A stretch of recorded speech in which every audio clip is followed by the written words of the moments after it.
আন্তর্জাতিক ক্রিকেট থেকে অবসরের ঘোষণা মাহমুদুল্লাহ রিয়াদের সমর্থনের জন্য ধন্যবাদ দিলেন ভক্ত শীতীর্থ কোর্সকে।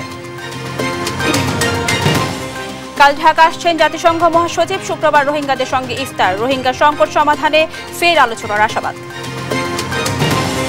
শাপলা চত্বরে গণহত্যার অভিযোগে শেখ হাসিনা, ইমরান সহ 9 জনের বিরুদ্ধে গ্রেফতারি পরোয়ানা, 12 মে তদন্ত প্রতিবেদন জমার নির্দেশ। পালানোর দাপ্তরিক তথ্য না থাকায় শেখ পরিবারের বিদেশ যাত্রা নিষেধাজ্ঞা দায় দুদক, সাবেক প্রতিমন্ত্রী ওমর ফারুকের বিরুদ্ধে মামলা।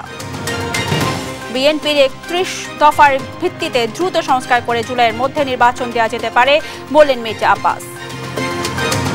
এই সরকার কিছুটা এদিক করে হলো সংস্কার কাজ দ্রুত শেষ করে দিতে পারে এবং দ্রুত জুন জুলাইয়ের মধ্যে নির্বাচনের ঘোষণা দিতে পারেন। ধর্ষণ মামলায় দ্রুত ও যথাযথ পদক্ষেপ গ্রহণ করতে আইন সংশোধনের খসড়া প্রস্তুত, জানালেন আসিফ নজরুল। যত দ্রুত সম্ভব আমরা এই আইনটা কঠোরভাবে প্রণয়নের আইনটা কঠোর করার চেষ্টা করব, যাতে ধর্ষণের মামলার বিচার শুধু দ্রুত না, এবং বিচারটা যেন নিশ্চিত হয় এবং যথাযথ যেন বিচার হয়।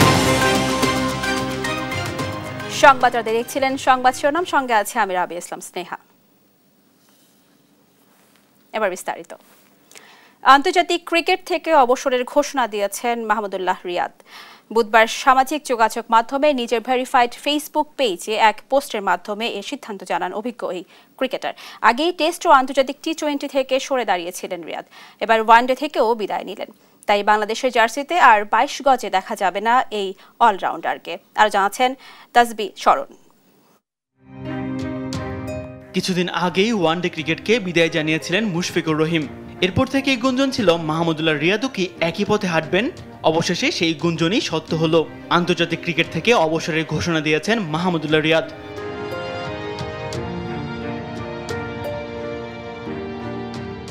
অবসরের ঘোষণা দিতে মুশফিকের মতো রিয়াদও বেছে নিয়েছেন সামাজিক যোগাযোগ মাধ্যমকে।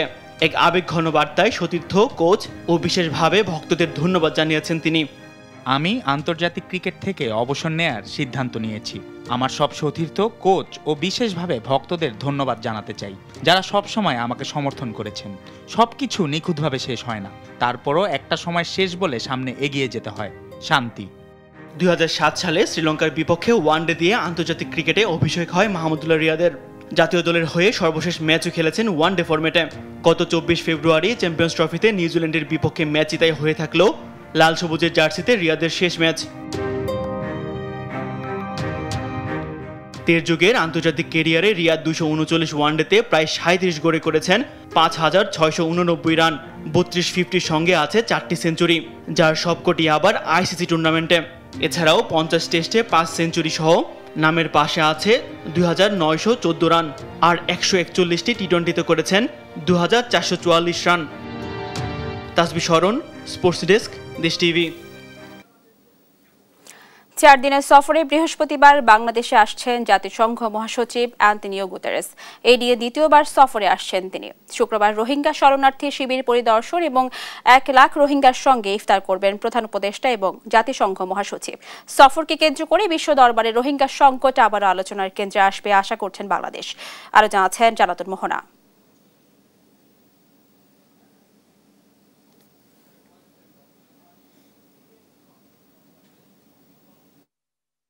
2017 সালের পর বৃহস্পতিবার আবারও বাংলাদেশ সফরে আসছেন জাতিসংঘ মহাসচিব অ্যান্টনিও গুতেরেস। 4 দিনের সফরে দ্বিপক্ষীয় বৈঠক ছাড়াও প্রধান উপদেষ্টার সঙ্গে কক্সবাজারের রোহিঙ্গা ক্যাম্প পরিদর্শন করবেন তিনি। তার সফর নিয়ে রাজধানীর ফরেন সার্ভিস একাডেমিতে সংবাদ সম্মেলন করে প্রধান উপদেষ্টার প্রেস উইং। এই সময় 4 দিনের সফরসূচি তুলে ডেপুটি প্রেস সেক্রেটারি জানান, শুক্রবার 1 লাখ রোহিঙ্গার সঙ্গে ইফতার করবেন প্রধান উপদেষ্টা এবং জাতিসংঘ মহাসচিব।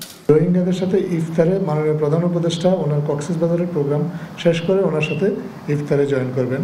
আমরা আশা করছি মাননীয় প্রধান উপদেষ্টা এবং জাতিসংঘের মহাসচিব এই 2 জনের সাথে 1 লক্ষ রোহিঙ্গা ইফতারে যোগদান করবেন। রোহিঙ্গা সংকট আবারও বিশ্ব দরবারে আলোচনার কেন্দ্রে আনতে জাতিসংঘ মহাসচিবের এই সফর গুরুত্বপূর্ণ বলে জানান প্রেস সচিব। বলেন, এই সফরের মূল লক্ষ্যই হবে রোহিঙ্গা প্রত্যাবাসন। এজন্য রাখাইনে শান্তি ও স্থিতিশীলতা আনার বিষয়ে আলোচনা হবে। আমাদের দৃঢ় বিশ্বাস ওনার এই সফরের ফলে রোহিঙ্গা ক্রাইসিসটা আবার গ্লোবাল ডিসকাশনে আসবে। রোহিঙ্গাদের রিটার্নের জন্য রাখাইনে পিস অ্যান্ড স্ট্যাবিলিটি ফিরে আসাটা জরুরি। সেটার জন্য আমরা কাজ করছি। আমরা ইন্টারন্যাশনাল এই যে পুরো যে ইন্টারন্যাশনাল যে কনফারেন্সটা, সেটার একটা ওয়ান অফ দ্য ফোকাস হবে এইটা। এছাড়া নির্বাচন কমিশন বনাম নির্বাচন ব্যবস্থা সংস্কার কমিশন মত বিরোধী প্রসঙ্গে প্রেস সচিব জানান, ইসি একটি স্বাধীন সাংবিধানিক প্রতিষ্ঠান। ঐকমতের ভিত্তিতে সংস্কার প্রস্তাবনা বাস্তবায়নে প্রয়োজনীয় পদক্ষেপ নেওয়া হবে। ইলেকশন কমিশনের যে রিফর্মগুলো, যেগুলো পলিটিক্যাল পার্টিগুলো একসেপ্ট করবেন সবাই মিলে কনসেনসাসের ভিতরে, তখন ইলেকশন কমিশন সেই রিফর্মগুলো ইমপ্লিমেন্ট করবে। জান্নাতুল মোহনা, দেশ টিভি, ঢাকা। শাপলা চত্বরের ঘটনায় সাবেক প্রধানমন্ত্রী শেখ হাসিনা, মোয়াক্কা আলমগীর, বেনজির আহমেদ, ইমরান এইচ সরকার সহ 9 জনের বিরুদ্ধে গ্রেফতারি পরোয়ানা জারি করেছে আন্তর্জাতিক অপরাধ ট্রাইব্যুনাল। এই হত্যাকাণ্ডে গণজাগরণ মঞ্চের নেতাকর্মীরা সরাসরি জড়িত ছিল বলে জানান চিফ প্রসিকিউটর তাজুল ইসলাম। 12 মে তদন্ত প্রতিবেদন জমা হবে জানিয়ে তিনি বলেন, শাপলা চত্বরে ঠিক কতজন প্রাণ হারিয়েছে তা তদন্ত প্রতিবেদন পেলেই জানা যাবে। সাবরিনা মজুমদারের রিপোর্ট। 11 বছর আগে 2013 সালের 5 মে মতিঝিলের শাপলা চত্বরে হেফাজতে ইসলামের বিশাল জনসমাবেশ মাথা ব্যথার কারণ হয়ে দাঁড়ায় ফ্যাসিস্ট হাসিনা সরকারের। দেশের ইসলামী শক্তি দমনে দিনভর দফায় দফায় হেফাজত কর্মীদের সঙ্গে সংঘর্ষে জড়ায় পুলিশ। রাতে বিদ্যুৎ বন্ধ করে চালানো সাঁড়াশি অভিযানে ছত্রভঙ্গ করে দেয় আইন শৃঙ্খলা বাহিনী, যেখানে অনেককে হত্যার অভিযোগ করে হেফাজতে ইসলাম। গেল বছরের 5 আগস্ট রাজনৈতিক পট পরিবর্তনের পর শাপলা চত্বরে গণহত্যার ঘটনায় ট্রাইব্যুনালে শেখ হাসিনা সহ 50 জনের বিরুদ্ধে অভিযোগ দায়ের করে হেফাজতে ইসলাম। বুধবার এই অভিযোগের প্রেক্ষিতে শেখ হাসিনা সহ 9 জনের বিরুদ্ধে গ্রেফতারি পরোয়ানা জারি করেন আদালত। যাদের বিরুদ্ধে আমরা আবেদন করেছিলাম তারা হচ্ছেন শেখ হাসিনা, ডক্টর মহিউদ্দিন খান আলমগীর সাবেক স্বরাষ্ট্রমন্ত্রী, ডক্টর ইমরান এইচ সরকার, হাসান মাহমুদ খন্দকার সাবেক আইজিপি, বেনজির আহমেদ সাবেক আইজিপি। আর যারা বিভিন্ন মামলায় আটক আছে তারা হচ্ছে অ্যাডভোকেট শামসুল হক টুকু সাবেক স্বরাষ্ট্র প্রতিমন্ত্রী, AKM শহীদুল হক সাবেক আইজিপি, সাবেক মেজর জেনারেল জিয়াউল হাসান এবং মোল্লা নজরুল ইসলাম সাবেক ডিআইজি। শাপলা চত্বরের ঘটনায় মৃতের সংখ্যা কত তা তদন্ত প্রতিবেদন জমার পর জানা যাবে বলে জানান চিফ প্রসিকিউটর তাজুল ইসলাম। গণজাগরণ মঞ্চের নেতাকর্মীদের সরাসরি সম্পৃক্ততার প্রমাণ পাওয়ার কথাও জানান তিনি। ইমরানের সরকার গণজাগরণ মঞ্চের মুখপাত্র হিসাবে সে নিজে সরকারের যে সমস্ত ঊর্ধ্বতন কর্তৃপক্ষ, প্রাইম মিনিস্টার থেকে শুরু করে স্বরাষ্ট্রমন্ত্রী, র্যাবের প্রধান এবং পুলিশের কর্মকর্তাদের সাথে বিভিন্ন সময় বৈঠক করে এই শাপলা চত্বরে যে পরিচালিত অভিযান ছিল সেটির পরিকল্পনায়ও তিনি অংশগ্রহণ করেছিলেন। আর ইসলামী বিদ্বেষী মনোভাবের কারণেই অভিযুক্তরা এই ঘটনা ঘটিয়েছে বলে দাবি করেন হেফাজতে ইসলামের নেতাকর্মীরা। এর সুষ্ঠু বিচারেরও দাবি করেন তারা। যারা গণহত্যার নির্দেশ দিয়েছিলেন, যারা গণহত্যার সহযোগিতা করেছেন এবং পরিকল্পনা করেছেন, তাদেরকে আইনের আওতায় এনে দৃষ্টান্তমূলক শাস্তি যেন আদালত ব্যবস্থা করে। শুনানি শেষে আগামী 12 মে তদন্ত প্রতিবেদন দাখিলের নির্দেশ দিয়েছেন ট্রাইব্যুনাল। সাবরিনা মজুমদার, দেশ টিভি, ঢাকা। প্রায় 16 কোটি টাকার অবৈধ সম্পদ অর্জন ও 68টা ব্যাংক হিসাবে প্রায় 450 কোটি টাকার সন্দেহজনক লেনদেনের অভিযোগে সাবেক শিল্প প্রতিমন্ত্রী ওমর ফারুক চৌধুরী ও তার স্ত্রীর বিরুদ্ধে মামলা করেছে দুর্নীতি দমন কমিশন। বুধবার দুপুরে দুদক কার্যালয়ের সমসাময়িক বিষয়ে সংবাদ সম্মেলনে এই তথ্য জানান প্রতিষ্ঠানটির মহাপরিচালক আক্তার হোসেন। সাংবাদিকদের প্রশ্নের জবাবে তিনি জানান, শেখ পরিবারের সদস্যদের বিদেশে পালিয়ে যাওয়ার বিষয়ে দাপ্তরিক কোনো তথ্য না থাকায় তাদের বিদেশ যাত্রায় নিষেধাজ্ঞা চাওয়া হয়।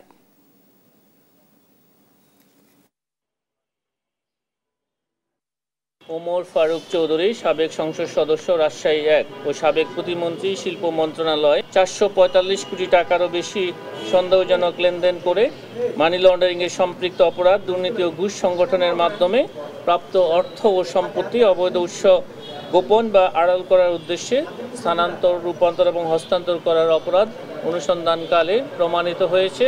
এই কারণে তার বিরুদ্ধে দুর্নীতি দমন কমিশন আইন এবং মানি লন্ডারিং প্রতিরোধ আইনের সংশ্লিষ্ট ধারায় একটি মামলা রুজুর সিদ্ধান্ত গৃহীত হয়েছে।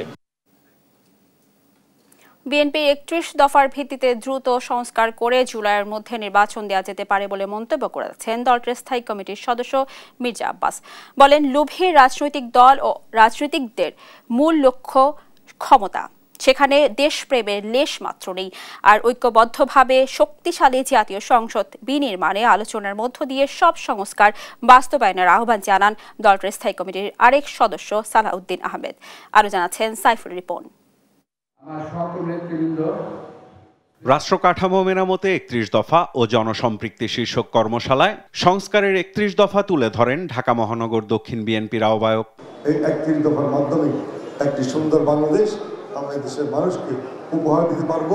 প্রধান অতিথির বক্তব্যে বিএনপির স্থায়ী কমিটির সদস্য মির্জা আব্বাস বলেন, সংস্কারের কথা বলে নির্বাচন পেছানোর অপচেষ্টা চলছে, এমন ধারণা এখন অমূলক নয়। ৩১ দফা কর্মসূচি যেটা আছে, আমাদের কার্যক্রম যেটা আছে, এটাকে এই সরকার কিছুটা এদিক ওদিক করে হলেও সংস্কার কাজ দ্রুত শেষ করে দিতে পারে এবং দ্রুত জুন জুলাইয়ের মধ্যে নির্বাচনের ঘোষণা দিতে পারেন।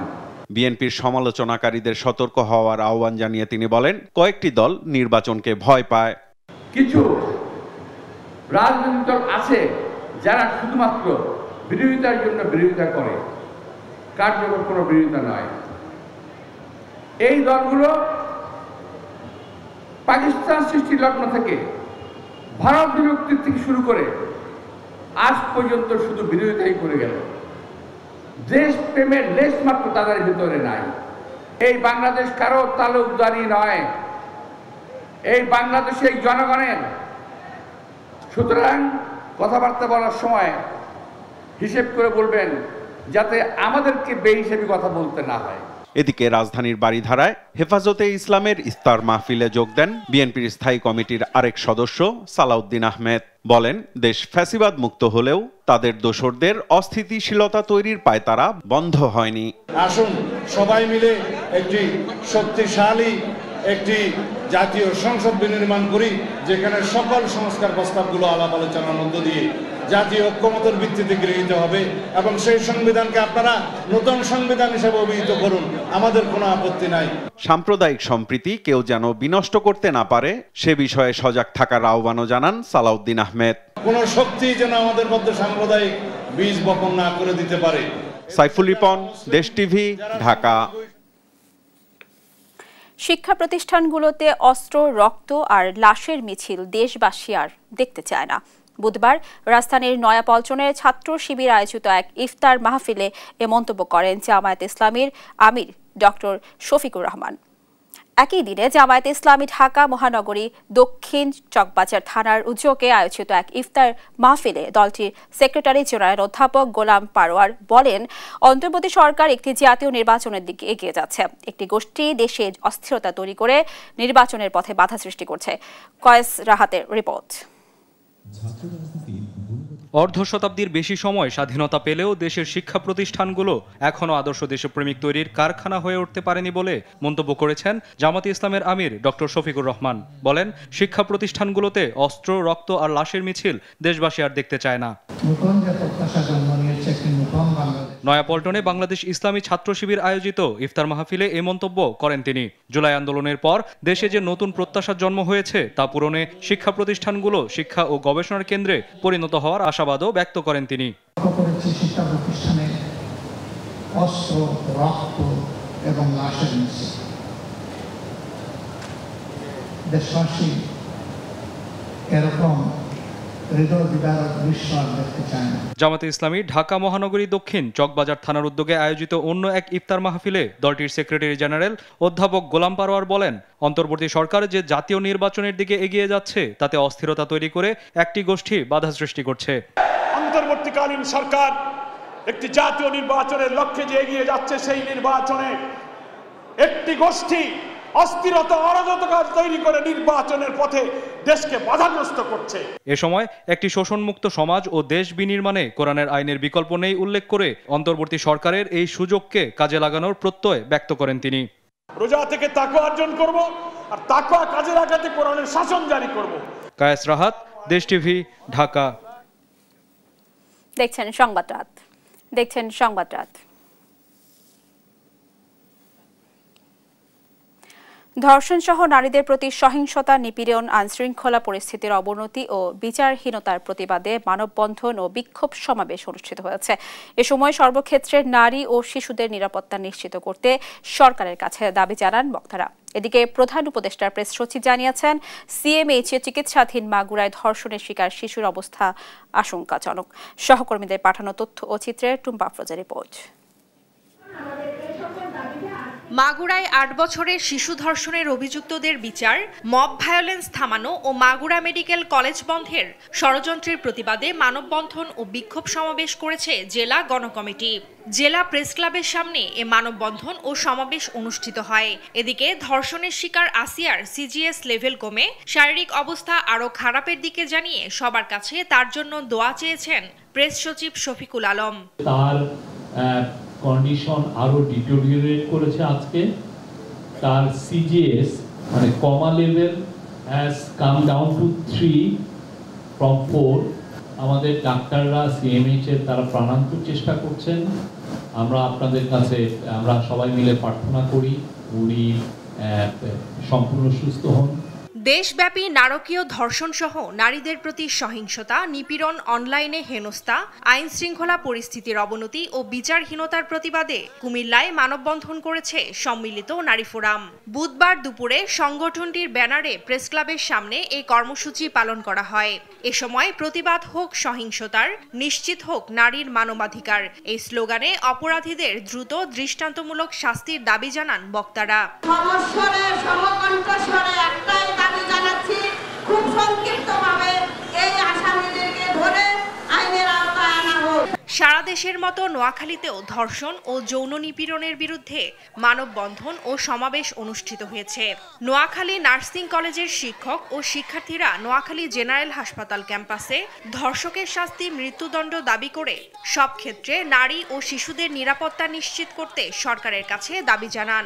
যে যাবৎকাল যতগুলো ধর্ষণের ঘটনা ঘটেছে, নারী নিপীড়নের যত ঘটনা ঘটেছে, সেগুলো সুষ্ঠু তদন্তের মাধ্যমে সুষ্ঠু বিচার কার্যক্রম সম্পাদন দ্রুত গতিতে করা হয়, তার আমরা জোর দাবি জানাই। ঝিনাইদহেও বিক্ষোভ মানববন্ধন কর্মসূচি পালিত হয়েছে। শহরের পায়রা চত্বরে সামাজিক ঐক্যজোটের ব্যানারে এই কর্মসূচির আয়োজন করা হয়। এ সময় অবিলম্বে দোষীদের গ্রেপ্তার করে দৃষ্টান্তমূলক শাস্তির দাবি জানান বক্তারা। বিচার করার জন্য দাবি করছি আপনাদের সবার কাছে, ধর্ষকের বিচার। ধর্ষণ ও নারী নির্যাতনের প্রতিবাদে নওগাঁতেও মানববন্ধন অনুষ্ঠিত হয়েছে। শহরের মুক্তির মোড়ে ধ্রুবতারা ইউথ ডেভেলপমেন্ট ফাউন্ডেশনের উদ্যোগে ঘণ্টাব্যাপী এ মানববন্ধন হয়। এ সময় বক্তারা দ্রুত নারী নির্যাতনের ঘটনায় দোষীদের বিচারের দাবি জানান। টুম্পা আফরোজ, নিউজ ডেস্ক, দেশ টিভি। ধর্ষণের মামলায় দ্রুত ও যথাযথ পদক্ষেপ গ্রহণ করতে আইন সংশোধন করা হচ্ছে। এরই মধ্যে আইনের খসড়া তৈরি করা হয়েছে বলে জানিয়েছেন আইন উপদেষ্টা ডক্টর আসিফ নজরুল। মাগুরার শিশু ধর্ষণের ঘটনায় কোনো প্রকার কাল বিলম্ব করা হবে না বলেও জানান তিনি। এ সময় তিনি আরও বলেন, বিভিন্নভাবে ধর্মের অপব্যাখ্যা দিয়ে নারীর উপর নির্যাতন ও হয়রানির ক্ষেত্রে সরকার জিরো টলারেন্স নীতি গ্রহণ করেছে। এ সময় গণ অভ্যুত্থানের বিজয়ের মূল কৃতিত্ব নারীদের বলেও মন্তব্য করেন তিনি। বিস্তারিত সাদ আহমেদের রিপোর্টে। চলতি বছরের প্রথম 2 মাসে 294 জন নারী ও শিশু নির্যাতনের শিকার হয়েছেন। ধর্ষণের শিকার হয়েছেন 96 জন, যার মধ্যে 44 জন শিশুও রয়েছে। বাংলাদেশ মহিলা পরিষদের ওয়েবসাইট ও আইন ও সালিশ কেন্দ্রে আসক গবেষণা প্রতিবেদনে নারী নির্যাতনের নানা তথ্য লিপিবদ্ধ করা হয়েছে। সম্প্রতি একের পর এক ধর্ষণ ও নারী নির্যাতনের প্রতিবাদে উত্তাল সারা দেশ। এরই প্রেক্ষিতে বুধবার সচিবালয়ে আইন উপদেষ্টার সঙ্গে বৈঠক করেন ধর্ষণ বিরোধী মঞ্চের শিক্ষার্থীরা। এ সময় আইন উপদেষ্টার কাছে স্মারকলিপি প্রদান করে ধর্ষণ বিরোধী মঞ্চ। স্মারকলিপি গ্রহণ করার পর উপদেষ্টা বলেন, ধর্ষণের মামলায় দ্রুত ও যথাযথ পদক্ষেপ গ্রহণ করতে আইন সংশোধন করা হচ্ছে। এরই মধ্যে আইনের খসড়া তৈরি করা হয়েছে। আমরা একটা ড্রাফট আইন করেছি, এই আইনটা আমরা আজকে সার্কুলেট করছি কিছু কিছু স্টেক হোল্ডারের কাছে। যত দ্রুত সম্ভব আমরা এই আইনটা কঠোরভাবে প্রণয়নের আইনটা কঠোর করার চেষ্টা করব, যাতে ধর্ষণের মামলার বিচার শুধু দ্রুত না, এবং বিচারটা যেন নিশ্চিত হয় এবং যথাযথ যেন বিচার হয়। এ সময় তিনি বলেন, মাগুরায় শিশু ধর্ষণের ঘটনায় কোনো প্রকার বিলম্ব করা হবে না। নারী নির্যাতন ও হয়রানির ক্ষেত্রে সরকার জিরো টলারেন্স নীতি গ্রহণ করেছে বলেও মন্তব্য করেন তিনি। কোনো রকম কাল বিলম্ব না করে দ্রুত এবং ন্যায় বিচার যেন করা হয়, সেই লক্ষ্যে আমাদের একটা বিশেষ নজরদারি থাকবে, এটা ওনাদের বলেছি। আমরা এটার বিরুদ্ধে জিরো টলারেন্স নীতি গ্রহণ করেছি। এ সময় শিক্ষার্থী প্রতিনিধিরা বলেন, 5টি দাবি বাস্তবায়ন হলে কমে আসবে ধর্ষণের হার এবং কাটিয়ে ওঠা যাবে আইনি ফাঁকফোকর। আমরা মনে করি এই 5টা দাবি, শুধুমাত্র এই 5টা দাবি যদি যথাযথ বাস্তবায়ন হয় তাহলে বাংলাদেশের ধর্ষণের হার অনেক বেশি কমিয়ে আনা যাবে এবং যে আইনি ফাঁকফোকরগুলো আছে সেগুলোকে অনেক বেশি কাটিয়ে ওঠা যাবে। সাদ আহমেদ, দেশ টিভি, ঢাকা। যে সমস্ত গণমাধ্যম কর্মীদের সঠিক বেতন দিতে ব্যর্থ হবে সে সমস্ত গণমাধ্যম বন্ধ করে দেওয়া উচিত বলে মন্তব্য করেছেন প্রধান উপদেষ্টার প্রেস সচিব শফিকুল আলম। বিকেলে জাতীয় প্রেস ক্লাবে জুলাই গণ অভ্যুত্থানে মাল্টিমিডিয়ার ভূমিকার শীর্ষক আলোচনা সভায় এমন মন্তব্য করেন তিনি। বলেন, বাংলাদেশের গণমাধ্যমগুলোর রক্তচোষা প্রতিষ্ঠানে পরিণত হয়েছে। সাংবাদিকদের সুযোগ সুবিধা নিশ্চিত করতে ইউনিয়নকে আরও সক্রিয় ভূমিকা পালন করার আহ্বান জানান তিনি। জুলাই অভ্যুত্থানে মাল্টিমিডিয়ার ভূমিকা স্মরণ করে তিনি বলেন, মূল ধারার গণমাধ্যমের অবস্থান ছিল প্রশ্নবিদ্ধ। বর্তমান সরকারের কোনো গণমাধ্যম বন্ধ করে দেওয়ার পক্ষে নয়, তাই সকলকে দেশের স্বার্থে সঠিক জার্নালিজম করার আহ্বান জানান শফিকুল আলম। জার্নালিজমটা বাংলাদেশের ক্ষেত্রে একটা ব্লাড সাকিং ইন্ডাস্ট্রি হয়ে গেছে। ভালো চামচামি করতে পারে তারা ভালো বেতন পায়। একটা বেসিক মিনিমাম ওয়েজ থাকতে হবে। এটা 30,000ই হোক আর 40,000, এর নিচে যে দিবে সেই পত্রিকা বন্ধ করে দেওয়া উচিত। কেন্দ্রীয় উপাত্ত ব্যবস্থাপনা কর্তৃপক্ষ গঠনের আগ পর্যন্ত এনআইডিএসির কাছেই থাকবে বলে জানান প্রধান উপদেষ্টার বিশেষ সহকারী ফয়েজ আহমেদ তৈয়ব। বুধবার বিকেলে রাজধানীর আগারগাঁওয়ের আইসিটি টাওয়ারের সম্মেলন কক্ষে এ কথা বলেন তিনি। আরো বলেন, নির্বাচন কমিশনের অধীনে থাকা সব তথ্য তাদের কাজে লাগে না, তাই আপাতত যার যার কাছে যে তথ্য আছে তা তাদের কাছেই থাকবে। পরবর্তীতে কেন্দ্রীয় উপাত্ত ব্যবস্থাপনা কর্তৃপক্ষের অধীনে নেওয়া হবে। এছাড়াও 2007 সালে বাংলাদেশ সেনাবাহিনীর প্রত্যক্ষ ও কারিগরি সহায়তায় নির্বাচন কমিশন এনআইডি প্রস্তুত করে। এখন পর্যন্ত ডেটাবেজে 35 ধরনের তথ্য রয়েছে। নির্বাচন কমিশন, স্বাস্থ্য মন্ত্রণালয়, শিক্ষা মন্ত্রণালয় কিংবা আমাদের যে বর্ডার কন্ট্রোল, স্থানীয় সরকার, প্রত্যেকটা মন্ত্রণালয় তার সেবা দেওয়ার জন্য যতটুকু ডেটা প্রয়োজন ততটুকু ডেটার ওনারশিপ নেবে, কিন্তু সব ডেটার ওনারশিপ নেবে না। অর্থাৎ আমরা একটা ডিস্ট্রিবিউটেড সিস্টেমের কথা বলছি, যেখানে একটা মাত্র মন্ত্রণালয় বা একটা মাত্র অথরিটি সব ডেটার কন্ট্রোল নিয়ে নেবে না। সব ডেটার কন্ট্রোল নিয়ে নিলে সমস্যা যেটা হয় সেটা হচ্ছে যে এই ডেটা ভালনারেবিলিটি তৈরি হয় এবং ডেটা ফ্লোতে বাধার সৃষ্টি হয়। জামালপুরে ইফতারের প্যাকেজ কম পড়ায় 2 গ্রুপের সংঘর্ষে সাংবাদিক সহ 6 জন আহত হয়েছে। বুধবার সন্ধ্যায় শহরের খেজুরতলা এলাকায় মাইক্রোবাস শ্রমিক ইউনিয়নের প্রয়াত সভাপতি জকিউল হাসান সাবুর স্মরণে দোয়া ও ইফতার আয়োজন করে তার পরিবার। এ সময় খাবারের প্যাকেজ কম পড়ায় স্থানীয়দের সঙ্গে ড্রাইভারদের মধ্যে মারামারির ঘটনা ঘটে। খবর পেয়ে সাংবাদিকরা ঘটনাস্থলে গেলে পুলিশের সামনেই দেশ টিভির জামালপুর জেলা প্রতিনিধি রিয়াদ হাসান, দৈনিক দেশ সংবাদ পত্রিকার সালাউদ্দিন মিছু, ডিবিসি নিউজের ক্যামেরা পার্সন সহ 6 জনকে মারধর করে হামলাকারীরা। এ সময় তাদের থেকে 3টি মোবাইল ফোন ও আইডি কার্ড ছিনিয়ে নেয় তারা। পরে আহতদের জামালপুর জেনারেল হাসপাতালে ভর্তি করা হয়।